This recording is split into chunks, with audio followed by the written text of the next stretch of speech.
So I'm excited to be here. Hi, everyone. And I'm excited to be sharing about research, which we launched some few weeks ago at Footprint. And this is a report on circular economy. Um, and I think this event is a very right place to share it. And I'm excited about what GRC is trying to do. So I'll just dig in. So just like Anita said, I'm Deborah Nartey, and I'm research analyst at Footprint Africa. So at Footprint Africa, we have this big vision, and we believe that one day we are all going to live in a world where um, it's inclusive and it's regenerative, all right, so that businesses would support us to get there, just as the GRC is not intending to be an NGO, but it's a full business. So we currently run a business support program in Ghana, and we also conduct research to to to bring to bear good practices of existing businesses. And we are a charity registered in the UK and also in Ghana.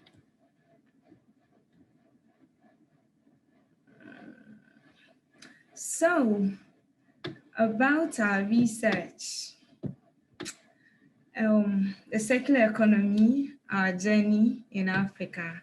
So speaking to entrepreneurs, we realized that they were excited about the concept of circular economy, but they wanted tangible examples that was relatable to their context, but there were very few examples.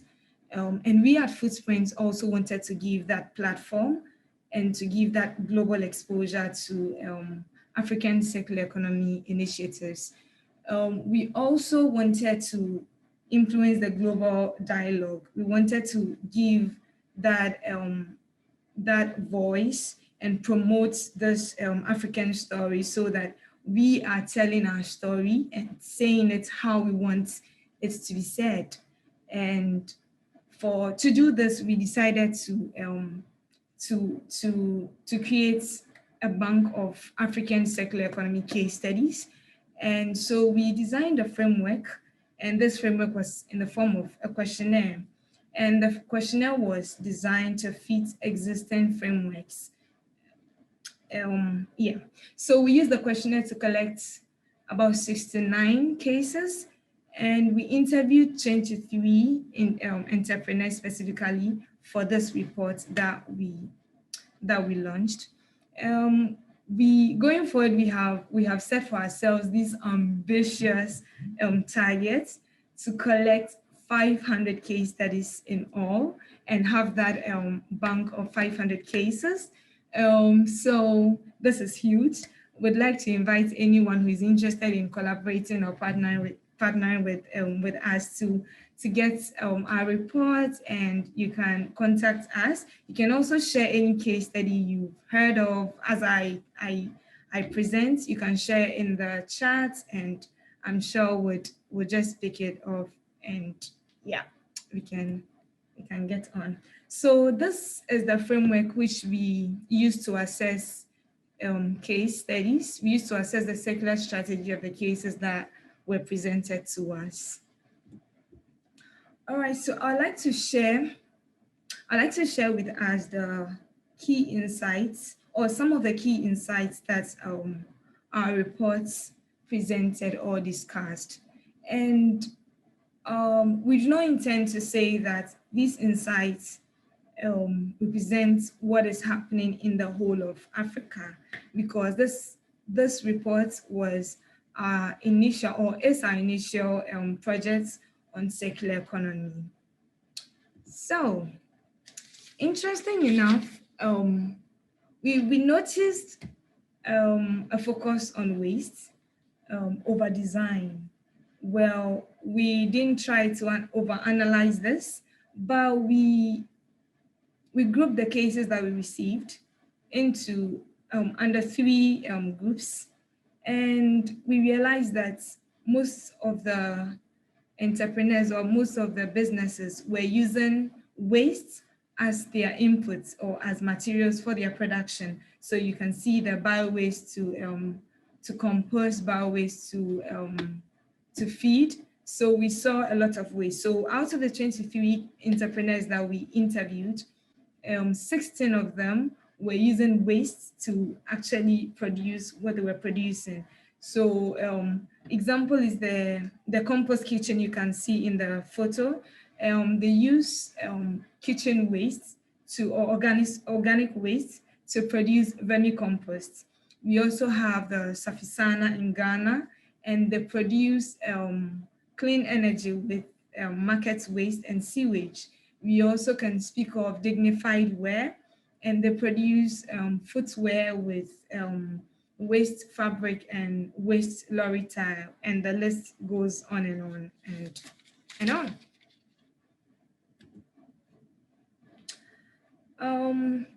Another interesting thing we saw was that the vital processes, some vital processes were not happening on the continent. And this was attributed to the fact that we're not having the systems, some systems and machinery we needed for such processes on the continent. So I'll give examples from the e-waste. We have Closing the Loop and We Center. These people are into e-waste recycling, right? And these people, they collect waste of broken electrical gadgets and they recycle them. But then what happens is for We Center, which is in Kenya, what they do is they collect these items, and some are upcycled, some are repaired, some parts are taken off, and those that can be reused are reused. But then the aspects that need to be recycled are then exported because they cannot be recycled in Kenya. For Closing the Loop, what they do is they collect these waste electrical gadgets, and they export them. They collect from 10 African countries with specific focus on, I think, Nigeria, Ghana, and Zambia, and they're exported out to be recycled. So this is one thing we also noted. This is interesting. So we also saw that there was parallel evolution going on. So these were entrepreneurs who had no knowledge of what each other was doing, and they were at different places, but they were doing similar things. And it wasn't because they had access to research on the internet, but they had done their own research and they came to the same innovation. So we have Arena Recycling, and they are in Tanzania, and we have EcoBricks, and they are in Uganda, and they are both producing pavement slabs from waste plastic, and that's like really interesting. Another example is the EcoDudu, which is in Kenya, and Neat Eco Feeds, and they are in Ghana, and they are producing feed and compost. There's animal feed and compost from black soldier fly. We could also speak of those who are not sitting down because they don't have the means to implement their innovation. So Koliko Wear is in Ghana, and they produce men footwear out of waste lorita and waste fabric. When they started off their startup, so most of the organizations we spoke to are small businesses or startups. And when they started off, they were not having all the equipment and the funds to get all the equipment they wanted to. So they had to improvise and make get the grinder. Instead of, they couldn't afford the grinder, so they had to just produce something locally so they could manufacture their shoes. We also have pyramid recycling, and they produce plastic wood. And interesting enough, their plastic wood can be used to, they just got it certified, and it can be used in building. You can make furniture out of it, and they're aspiring to actually build, so it will be an alternative to cutting down of trees. And that's like an inspiring example we have here in Ghana. And these people did not have the they did not have the means to afford whatever machine they needed to make the wood. So they had to adapt their pelletizing machine to perform the function they needed for that particular machine. So you then ask with circular economy, what is the future in Africa and where does Africa stand? What is it about in Africa? I think Africa, or from what we saw in the research you conducted, we saw that we have the secular advantage, and we can do more with circular economy. And some of the reasons are what I've stated here. And it is because we have a young population. And with this young population, we know that circular economy is a working economy. And it means we need a lot of people to be doing the work. And so with our huge population, we can get work for a lot of people to do. We also haven't built our infrastructure, the infrastructure that is required to meet the needs of our burdened population. We haven't built all of that yet. And that's an opportunity for us to rethink the process right from material extraction to the end of life of these materials. We now have the opportunity to think about these materials, to think about the systems, to think about how we put up this system so that we don't end up building and then now thinking about what happens to them when they are no longer in use. We also have a very small ecological footprint as compared to the industrialized countries. So, for example, in 2012, it was recorded that Sub-Saharan Africa, we had, out of the global emissions, we had 2%. Our greenhouse gas was just 2% out of the global greenhouse gas emissions. And this is good news because it means that we have the opportunity to adjust our systems and revise whatever we are doing so that we do not exceed the limits. We are also home to many collaborative practices. So talk of the Ubuntu, talk of the Umuganda from Rwanda. We have so many of these practices that we learn from, we collaborate, and we just come together to do things, and we just don't want to lose these practices, because circular economy is about knowledge sharing, is about collaborating, is about learning from each other. And so we want to keep up with these practices so that we are learning from each other, we are sharing, and then we are actually building our systems the right way. So this is a big question. What then is the challenge in Africa? What challenge does circular economy present?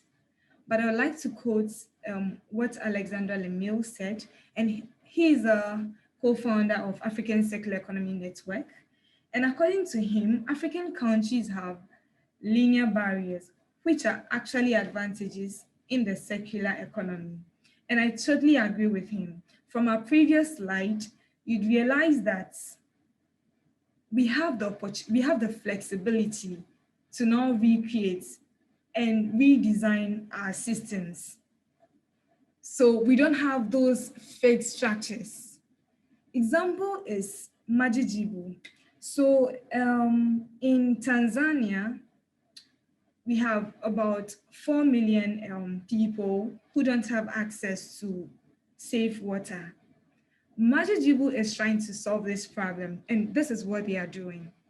They are supporting entrepreneurs to manufacture safe water, but then they are able to manufacture this safe water in their local communities and making it accessible to their community, so that women do not have to travel, women, children do not have to travel to go in search for water, for safe water. Now, this is creating job for the entrepreneurs. And these entrepreneurs are also given the opportunity to purchase franchise from Majijibu. Purchasing franchise, we all know, is a very tedious and something most of us will not think of doing immediately.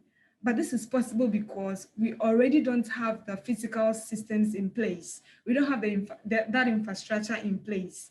And so Majijibu has made it flexible. They've made the system flexible for this, to make this so informal. And this is also happening with the digital, that's mobile banking. So it's simple to do mobile banking, send someone money over the phone, because we don't have the physical banks in place. And that is the opportunity that circular economy brings: innovation, flexibility, build new things, to think wild. So I'm getting towards the end of my presentation, but this is a big question. And this is the question that we should be asking ourselves. What can we do? This is the question we should ask ourselves when opportunities such as the GRC present themselves to us. This is the question we should ask. What can we do? When you have to build a new system, when you're in the position to start something new, you ask yourself, what can you do? And when GRC gets to me and they're like, what can you do? And I'm like, yes, you need to make sure whatever you are putting up is relevant to the local context. Because you cannot bring anything and fix it to the people and they are not ready to take it.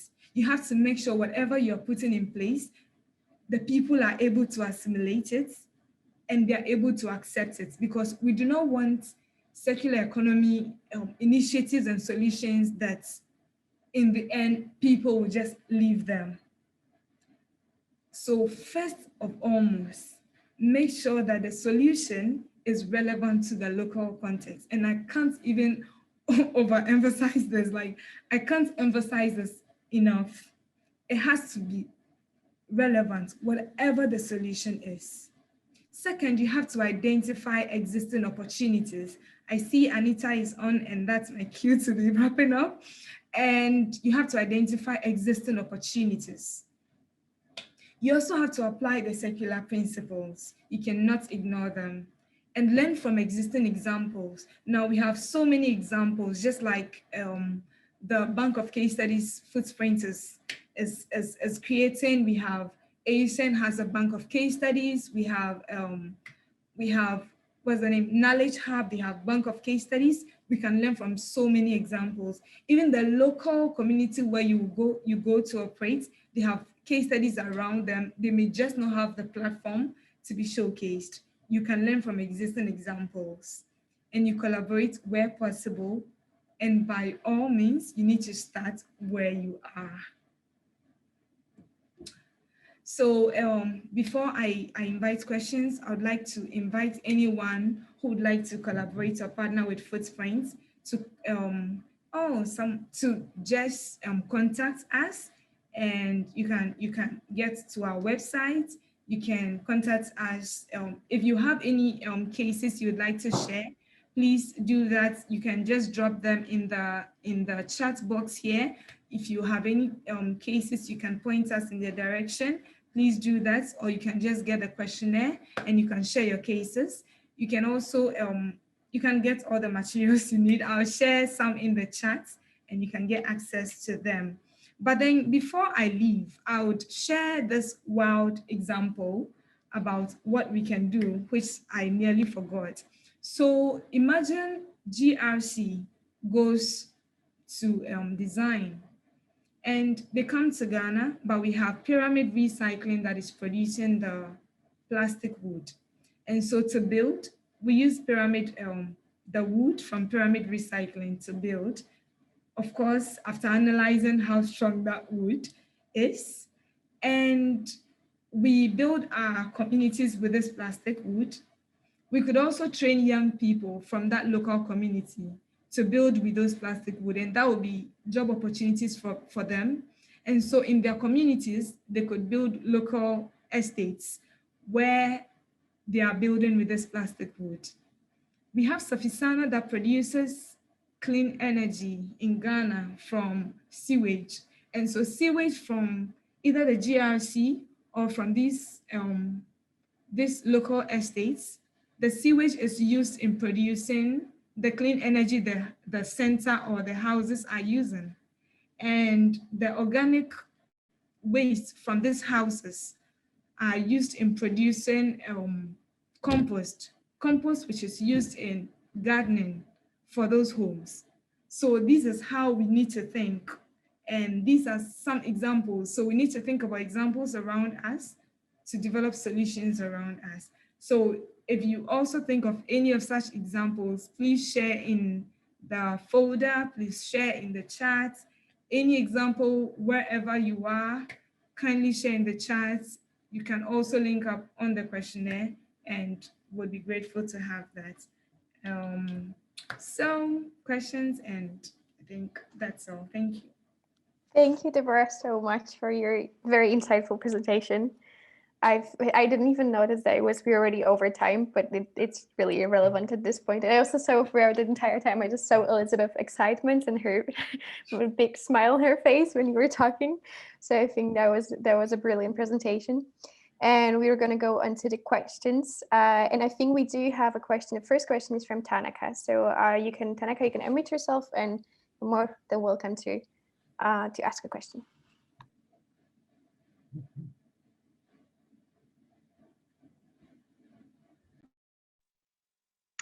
Okay, how are you, Deborah? I was very inspired with your presentation. I'm Tanaka from Zimbabwe United Nations Organization Association. So basically, we are actually trying to copy what you're trying to do because I was doing SDG 15. So I don't know how can I safeguard or raise much awareness to the people so that they will safeguard the environment. Thank you. So do you want to share a little about what you want to do, Tanaka? Okay, I'm actually a filmmaker. So recently we were planning to do much of the documentary films, the films which will raise much awareness the people because nowadays, you know, when you print like flyers and so forth, people they actually don't understand what you need to what they need to do. So I think if you educate them with another form, I think people will mostly understand what you're trying to preach. Because you know that people they are harming the environment and so forth. So I don't know what else can I do besides putting my message into movies and stuff. So if I get you right, your question is how to educate the people to understand they are harming the environment? Yes, that's the question. I think right now a lot of education is ongoing, but then you'd need to get the people along with what you do. Sometimes you may think you're educating them, but you're just coming from out, out, outside of them, and they are not seeing from your point. You may need to come to their level to work with them to help them to see how you're seeing so that they can understand from your point of view. Make it make them understand from how it is going to affect them from the little things they do, from how close it is to them, and not from just how you are seeing it.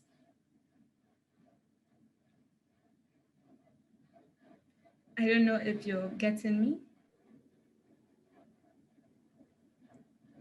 Oh, okay, Yes, I think I'm get okay. go, Tanaka. Go. Okay, okay. Oh, so this is like I was planning towards like functions like sort of like gathering seminar so that we have someone who like environmentalist or someone with much detailed information pertaining the environment so that people will have much information. But due to what is happening currently, I think we cannot go through physical contact with the people. So maybe we can just do online so that people will be able to understand. That's what I'm thinking currently. Is your audience online? The people you want to address, are they online or they are people in your community around you? So you'd want to think about that and reach out to them on a level they would understand you. Okay. Unfortunately, currently, yes, I can find some, but for me to reach more people, I think if I contact them physically or something, because I many people they will not be are able to attend online sort of saga. So if that's why I'm planning to do like seminars or something so that many people plus some people they will not understand as we have all the people in our community. So that's why I was planning to do a gathering, something like that. Yeah. Okay. Thank you both, Tanatak and Deborah. I think those are all very insightful things and statements. If you perhaps you could take it further, and we're going to provide you with another link and another Google form where you can all type. Yeah, it's right now. Thank you. It's right now in chat box, so you can just go to the Google form and just feel free to put more comments and more inputs and just ideas that you might have to in that Google form, and we shall take it from there.